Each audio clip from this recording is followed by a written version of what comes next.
For the second set review of BT21 World Convergence, it's jumping to Liberator. With so many new Liberator cards, we've got some added new members for not just Owen and Zenith, but additional support cards for Yao Chenlan, Close, and Violet Imboots. And with 21 cards for this episode, we're just diving right in. First up with the new secondary level 3s, I want to briefly discuss Sangomon, sunarizamon, and ghostmon. All three of these Digimon add to the needed arsenal of their respective decks, having your turn effects which reduce their Digivolution cost by 1 into their respective archetype level 4s. This makes them all memory efficient in addition to having some awesome inheritables. Sangomon, for example, gains a memory at end of attack. Sunarizamon adds a deletion based effect when it's trashed from the Digivolution cards, which isn't terrible. But my favorite is Ghostmon, which adds another on deletion memory gain and fills out the rest of your level 3s for Necromon decks. For the rest of the video, it's all Owen and Zenith related cards. Gigimon is the confirmed canon level 2 for elizamon. This level 2 has a your turn once per turn effect, in which when your opponent's security stack is removed from, one of your Digimon may Digivolve into a Digimon card with a reptile or dragonkin trait in the hand with the Digivolution cost reduced by 1. On one hand, at least we learned from vmon, right? Imagine having a security plus 2 Digimon, and at each successive security check, you're able to Digivolve up another level. Great support for an opener. The first level 3 is going to go towards Agumon. On play, this Digimon may return one Digimon card with a reptile or dragonkin trait from the trash to the hand. While it doesn't bring back your Greymons, one difference with the BT17 variant is that you can bring back Agumons and WarGreymons. The best aspect is that plus 2000 DP buff on your turn. Meaning with BT14 SkullGreymon, if you play this card, you can return Raid WarGreymon to potentially warp and raid into another target with a 14,000 DP stat line.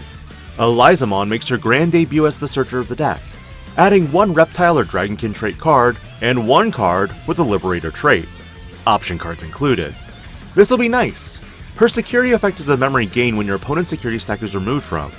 Again, really nice. Cyclonemon makes another return, its second printing in the card game, and a retrain of the starter deck WarGreymon. One significant buff though is having a DP buff as an inheritable as well. Not to mention it's on play and when digivolving.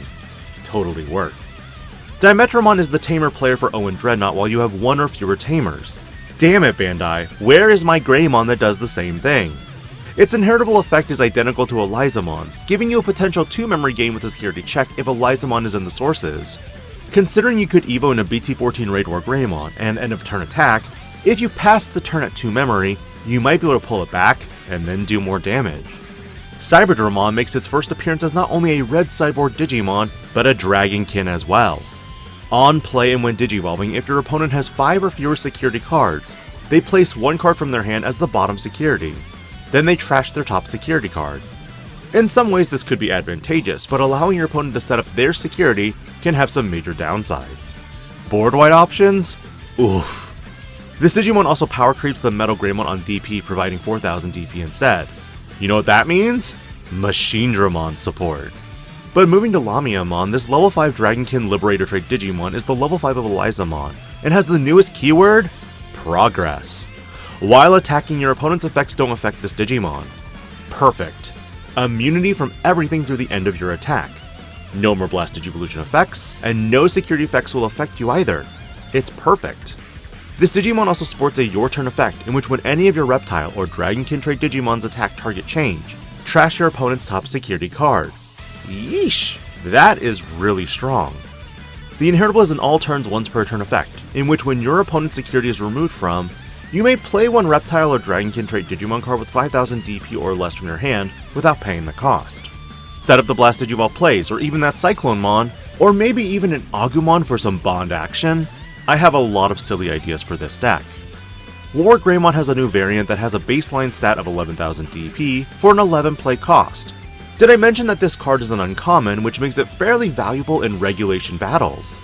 When this card would be played, you reduce the play cost by 2 for each of your opponent's Digimon. It has Rush, Raid, and Blocker. Not to mention an all turns effect where when any of your opponent's Digimon are deleted, this Digimon may unsuspend. In essence, this Digimon takes BT12 and upgrades it in several ways. The only downside, no special evo from a level 5 Digimon with Greymon in its name. But for a budget build, I think it's worthwhile for newbies to use. Medusamon is the newest exciting red Digimon to make its debut. It has security attack +1 in progress. When digivolving in an end of attack once per turn, you delete one of your opponent's Digimon with the lowest DP. All turns, once per turn when any of your opponent's Digimon are deleted, or their security is removed from, they play one petrification token. A token that can't be suspended, and on deletion, it trashes their top security card. Like I said, I have a few ideas on how to play this deck. For now, I won't be doing too much crafting with these yet, but for future videos, definitely expect something. Raging Serpentine is the option of the archetype, and can have its cost reduced by 4 if your opponent has 3 or fewer security. Its main effect deletes one of your opponent's Digimon with the highest DP, and then places this card in the battle area.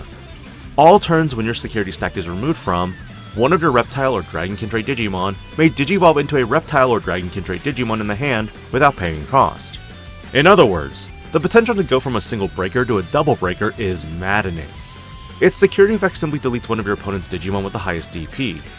Could option cards, like this, be making a comeback?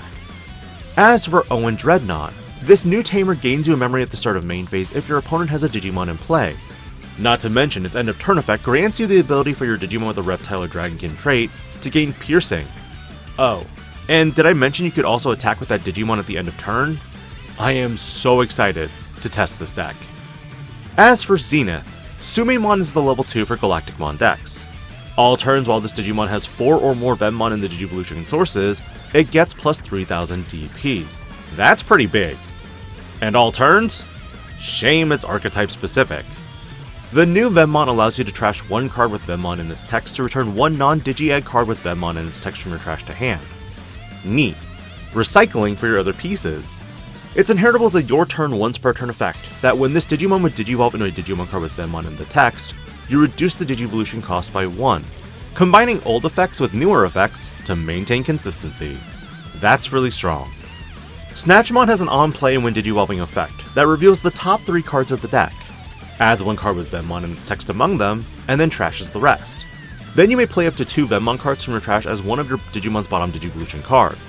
The inheritable lets you on all turns, once per turn when any of your vemmon are returned to the bottom of the deck from this Digimon's Digivolution cards, delete one of your opponent's Digimon with a play cost of 4 or less.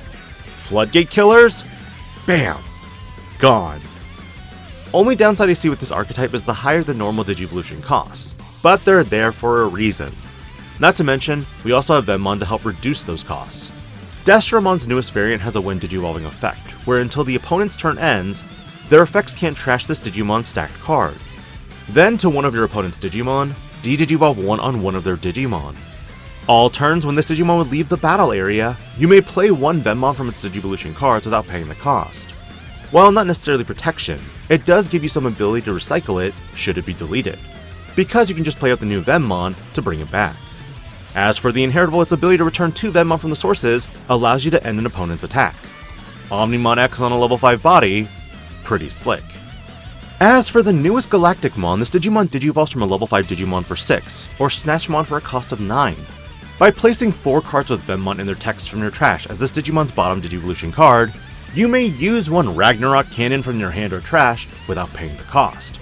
I'm disappointed that I forgot this point in one of my most recent videos in regards to power creeping option cards, because who doesn't want their boss monster to use their signature attack without paying cost? Start of main, this Digimon also deletes one of your opponent's Digimon, and all turns when this Digimon would leave the battle area, by returning 4 vemmon from its Digivolution cards to the bottom of the deck, it doesn't leave.